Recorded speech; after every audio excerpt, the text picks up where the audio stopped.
비포장 도로는 끝이 보이지 않았다. 작은 차가 덜컹거리며 구불구불한 시골길을 따라가고 있을 때 나는 스스로에게 속삭였다. 정말 잘한 선택일까? 내 이름은 서은지, 서울에서 문학을 전공하고 갓 졸업한 26살의 여교사였다. 번쩍이는 빌딩과 지하철의 소음 대신 나는 이 낯선 조용한 마을로 발걸음을 옮겼다. 창문을 내리자 가을 냄새가 코끝을 스쳤다. 축축한 흙, 바람에 흔들리는 억새, 멀리서 들려오는 개울물 소리. 마치 세상이 조금 느려진 듯한 착각이 들었다. 도착한 집은 노란색 페인트가 칠해진 단층집이었다. 창틀은 파란색으로 칠해져 있어 소박하면서도 아기자기했다. 현관 앞에 서자 가슴이 콱 막히는 듯한 기분이 들었다. 그 순간 옆집 마당에서 들려오는 칙칙톡질 소리가 내 시선을 사로잡았다. 그곳에 한 남자가 서 있었다.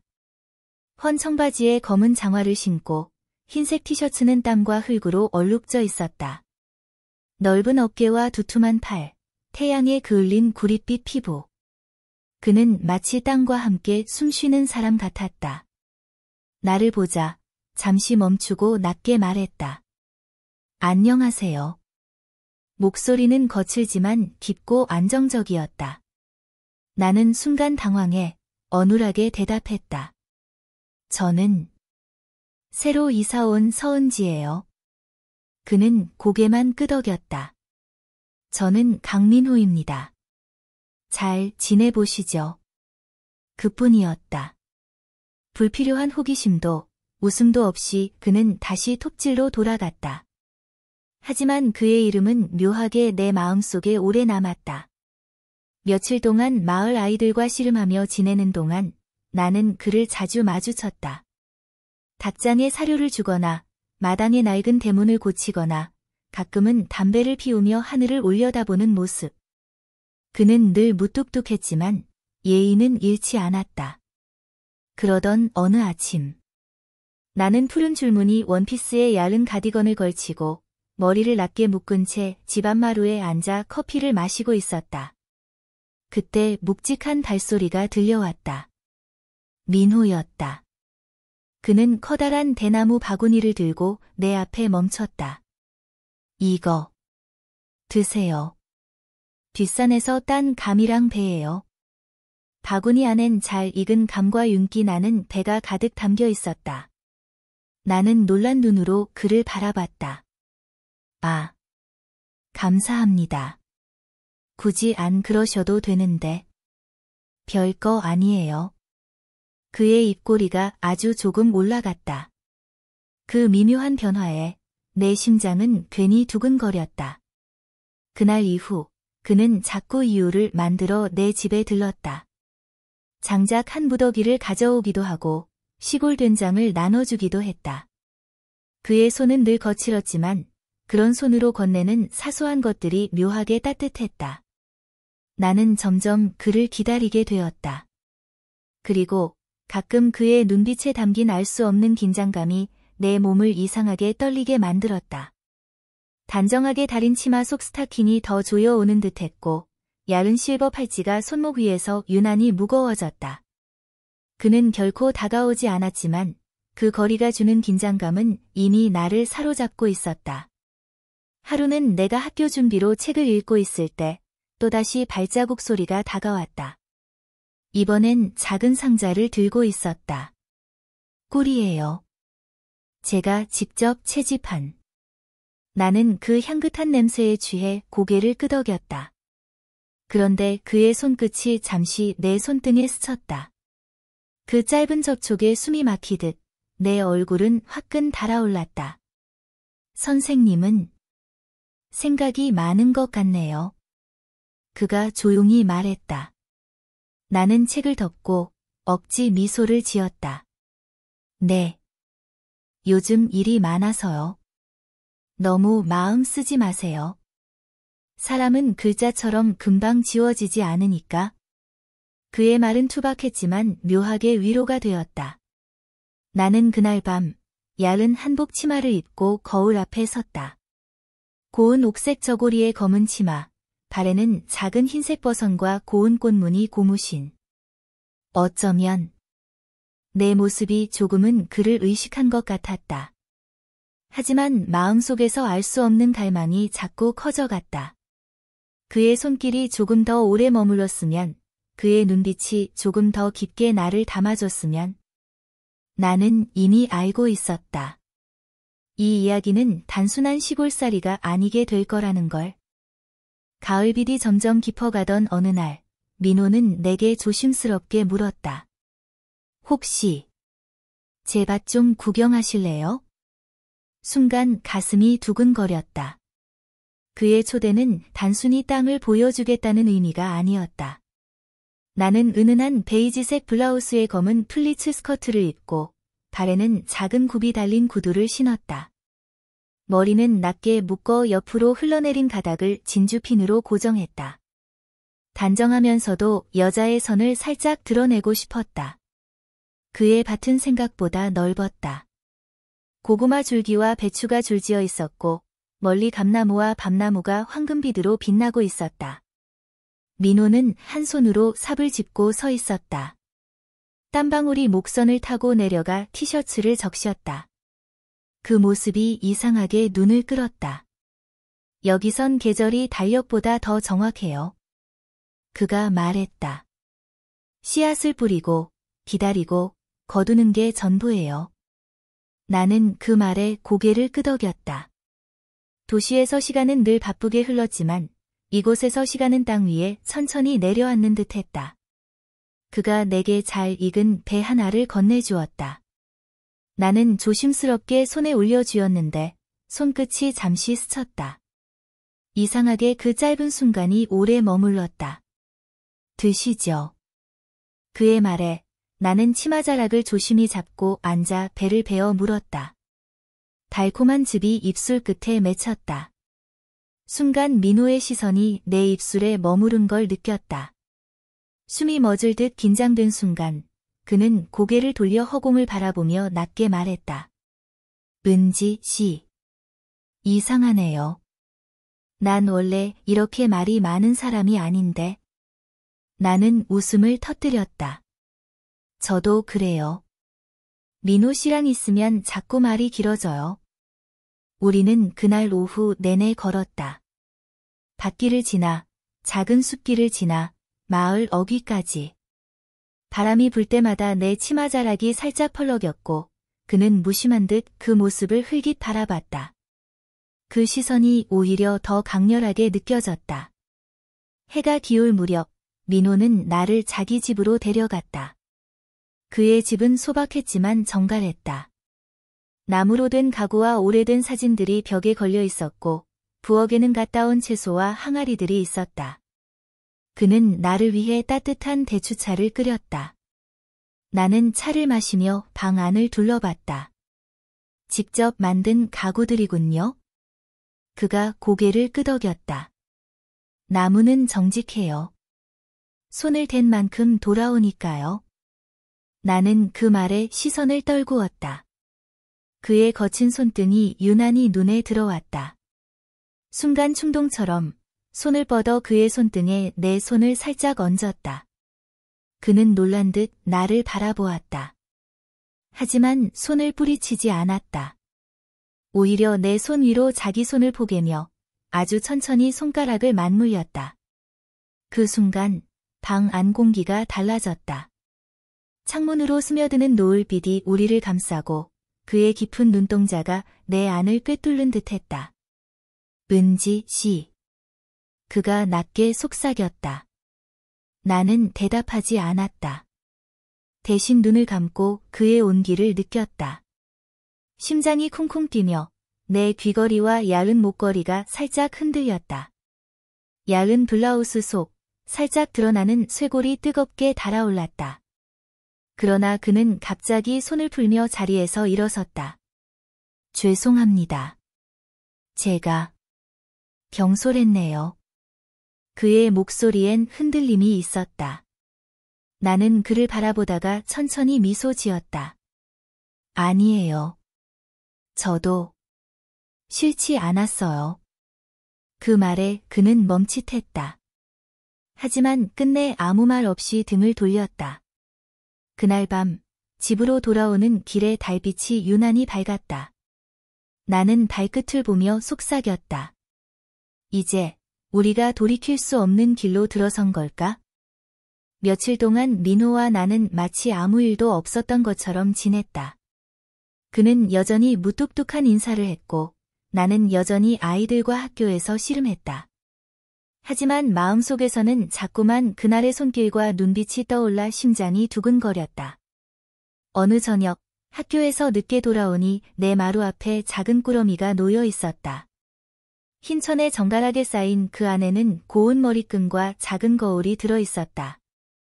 그 거울은 오래된 듯 나무로 테두리가 둘러져 있었고 손으로 직접 깎아낸 흔적이 보였다. 나는 곧장 떠올렸다. 민호 씨다. 다음 날 용기를 내어 그에게 물었다. 혹시 이거 민호 씨가 두고 간 건가요? 그는 순간 잠시 멈칫하더니 무심하게 말했다.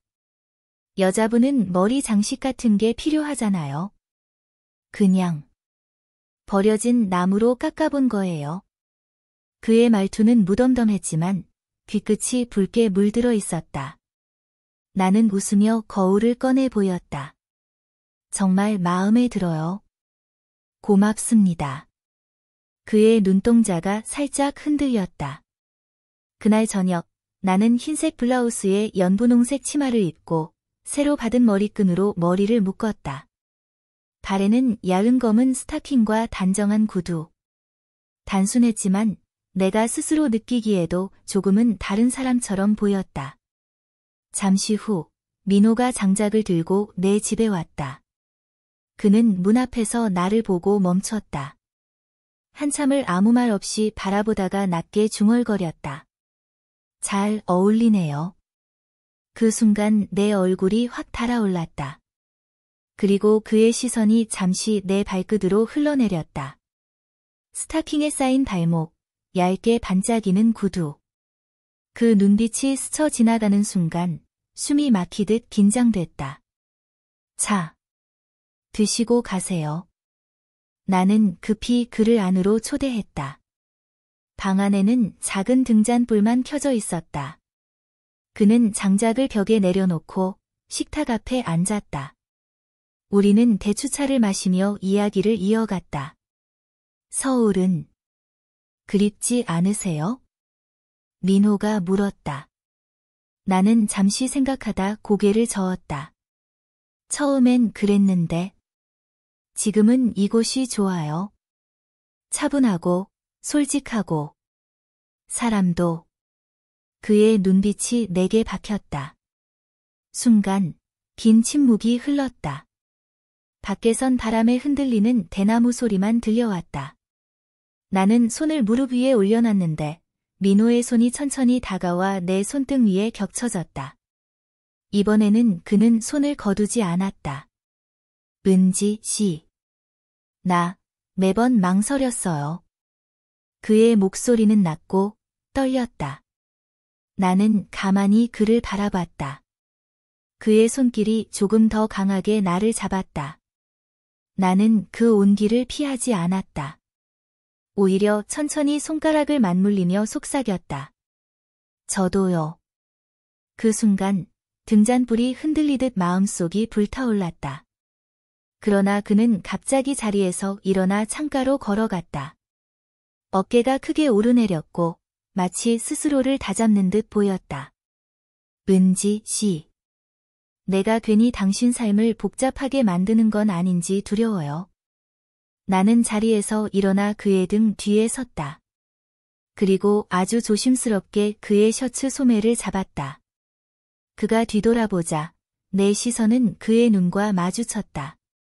그 짧은 순간 서로 아무 말도 하지 않았지만 모든 게 전해졌다. 그는 천천히 내 얼굴 가까이 다가왔다. 숨결이 닿을 듯 가까워진 순간 갑자기 문밖에서 개 짖는 소리가 크게 울렸다. 우리는 동시에 멈췄다. 긴장감이 허공에 남겨진 채 순간이 끊겨버렸다. 나는 떨리는 목소리로 속삭였다. 다음에요. 그는 천천히 고개를 끄덕였다. 하지만 그의 눈빛은 여전히 불길처럼 뜨거웠다. 그날 밤, 집에 홀로 앉아 거울을 들여다보며 생각했다. 우린 왜 자꾸 멈추는 걸까? 하지만 그 멈춤조차 나를 더 그에게 끌어당기고 있었다. 겨울 기온이 점점 스며들던 저녁, 민호가 내 집 앞에 다시 나타났다. 그날 나는 붉은 니트와 검은 롱스커트를 입고 발에는 따뜻한 털 안감이 있는 앵클부츠를 신었다. 목에는 얇은 실크 스카프를 둘렀는데 바람에 살짝 흘러내리자 그가 조용히 손을 뻗어 고쳐주었다. 감기 들겠어요. 그의 말은 짧았지만 손끝이 스카프를 스치며 목덜미에 남긴 온기가 오래도록 사라지지 않았다. 그는 이번엔 장작이 아니라 커다란 항아리 하나를 들고 왔다. 오래 담근 김치예요. 혼자선 다 먹지도 못하니까. 그 말에 나는 웃으며 그를 안으로 초대했다. 방 안에는 따뜻한 불빛이 퍼져 있었고 창문 밖으로는 눈송이가 흩날리고 있었다. 작은 전기난로 위에는 이미 차를 데우고 있었지만 그의 존재만으로도 방 안이 더 뜨겁게 느껴졌다. 우리는 식탁에 마주 앉아 김치와 함께 간단히 저녁을 먹었다. 그는 무심한 듯 젓가락질을 했지만 눈길은 자꾸 내 손이나 옷자락에 스쳤다. 나 역시 그 시선을 모른 척할 수 없었다. 은지 씨, 도시에서 살 때랑 지금이랑 뭐가 달라요? 그의 물음에 나는 잠시 생각하다 대답했다. 거울 앞에서 꾸미는 시간이 줄었어요. 대신 누군가를 기다리는 시간이 늘었죠. 내가 그렇게 말하자 그의 젓가락이 잠시 멈췄다. 방 안 공기가 달라졌다. 그는 젓가락을 내려놓고 천천히 내 쪽으로 손을 뻗었다. 내 손등을 덮은 그의 손은 거칠었지만 이상하게 부드럽게 느껴졌다. 나도 그래요. 이상하게 당신을 기다리게 돼요. 그의 목소리는 낮고 진지했다. 나는 조심스럽게 그의 손을 쥐었다. 그 순간 우리 사이의 거리가 좁혀졌다. 그의 시선은 내 눈에서 목선, 그리고 살짝 드러난 손목의 팔찌로 내려갔다. 은빛 팔찌가 등잔불 아래에서 번쩍이자 그는 잠시 그곳에 시선을 머물렀다. 항상 이런 걸 하고 다니네요. 네. 그냥 습관처럼요. 잘 어울려요. 그의 말은 단순했지만 마치 속내를 들킨 듯 가슴이 뛰었다. 나는 용기를 내어 그에게 물었다. 민호 씨는 저를 어떻게 생각해요? 그는 잠시 침묵했다. 그리고 의자에서 일어나 내 옆에 앉았다. 솔직히 말하면 당신이 내 일상을 흔들고 있어요. 하지만 그게 두렵지 않아요. 그의 손이 내 뺨으로 다가왔다. 거칠지만 따뜻한 손바닥이 내 얼굴을 감싸자 눈을 감지 않아도 심장이 요동쳤다. 우리는 아주 천천히 서로에게 다가갔다. 숨결이 닿을 만큼 가까워진 순간 나는 본능적으로 눈을 감았다. 그의 입술이 내 입술에 스칠 듯 머물렀다가 갑자기 그는 숨을 들이쉬며 고개를 돌렸다. 안 돼요. 그의 목소리는 낮고 떨렸다. 나는 멍하니 그를 바라봤다. 왜요? 그는 두 손으로 얼굴을 감싸며 중얼거렸다. 당신한테 상처 줄까 봐. 내가 가진 건 땅뿐이고 사는 것도 투박해요. 도시에서 온 사람인 당신을 잡는 게 맞는 건지 모르겠어요. 그 말에 가슴이 아릿해졌다. 나는 그의 손을 잡아 내 무릎 위에 올렸다. 민호 씨. 전 떠나려고 여기 온 게 아니에요. 머물고 싶어서 온 거예요. 그 순간 그의 눈빛이 크게 흔들렸다. 그는 다시 나를 바라보았다. 하지만 이번엔 그 눈빛 속의 갈등과 욕망이 동시에 번쩍였다. 그리고 문 밖에서 갑자기 큰 소리가 났다. 누군가 빠르게 집 앞을 스쳐 지나가는 듯한 발소리였다. 우리는 동시에 긴장해 서로를 바라봤다. 누구지? 민호가 낮게 중얼거렸다. 창문 밖엔 이미 어둠이 내려앉아 있었고 희미한 발자국 소리만 멀어져 갔다. 그러나 그 순간 나는 직감했다. 이제부터 우리를 바라보는 눈이 생긴 것 같다. 겨울의 공기는 점점 더 차가워졌다. 그러나 내 마음은 오히려 뜨겁게 요동쳤다. 민호와 나는 서로를 의식하면서도 아직 선을 넘지 못한 채 애매한 거리를 유지하고 있었다. 하지만 그날 밤 들려온 발자국 소리 이후로 마을의 분위기마저 달라진 듯했다. 학교에 가면 몇몇 학부모들이 은근한 시선을 보냈다. 아이들의 속삭임 속에도 선생님이랑 강 아저씨라는 말이 흘러나왔다. 나는 얼굴이 달아올라 괜히 서류를 정리하거나 칠판에 글씨를 쓰며 시선을 피했다. 민호를 다시 만났을 때 나는 조심스럽게 말했다. 혹시 우리에 대해 소문이 도는 것 같아요. 그는 잠시 담배를 입에 물다 말고 깊게 눈을 감았다. 예상은 했어요. 이 동네는 조용해서 작은 바람에도 파도가 크게 일어나니까. 그 말에 가슴이 철렁 내려앉았다. 하지만 동시에 이상하게 안심도 됐다. 그는 나와 같은 것을 느끼고 있었다. 그날 나는 특별히 더 단정하게 차려입었다. 은은한 아이보리색 한복 원피스에 얇은 검은색 코트를 걸치고 발에는 진주 장식이 달린 굽낮은 구두를 신었다. 머리에는 은빛 머리핀을 꽂아 스스로에게 용기를 주듯 거울을 바라봤다. 저녁 무렵 민호의 집을 다시 찾았다. 눈이 소복이 쌓인 마당을 지나 그의 문을 열었을 때 그는 벽난로 옆에 앉아 있었다. 불빛이 그의 구릿빛 얼굴을 비추자 묘한 그림자가 생겨 더욱 강인해 보였다. 왔군요. 그의 목소리는 낮고 따뜻했다. 나는 벽난로 옆에 앉아 손을 녹이며 말했다. 소문이 무섭긴 해요. 하지만 그보다 무서운 건 민호 씨가 나를 피하는 거예요. 그 순간 그의 눈빛이 번쩍였다. 그는 곧장 일어나 내 앞에 서더니 깊은 숨을 몰아쉬며 손을 뻗었다. 내 어깨 위에 닿은 그의 손은 무겁고도 따뜻했다. 은지 씨, 이제 숨기고 싶지 않아요. 그의 말은 결심처럼 단단했다. 나는 천천히 고개를 끄덕였다. 그의 얼굴이 가까워지고 드디어 그의 입술이 내 입술에 닿았다. 이번엔 망설임도 회피도 없었다. 그의 거친 손이 내 뺨을 감싸고 다른 손은 내 허리를 끌어안았다. 나는 그의 품에 파묻히며 그동안 눌러왔던 감정을 모두 내어주었다.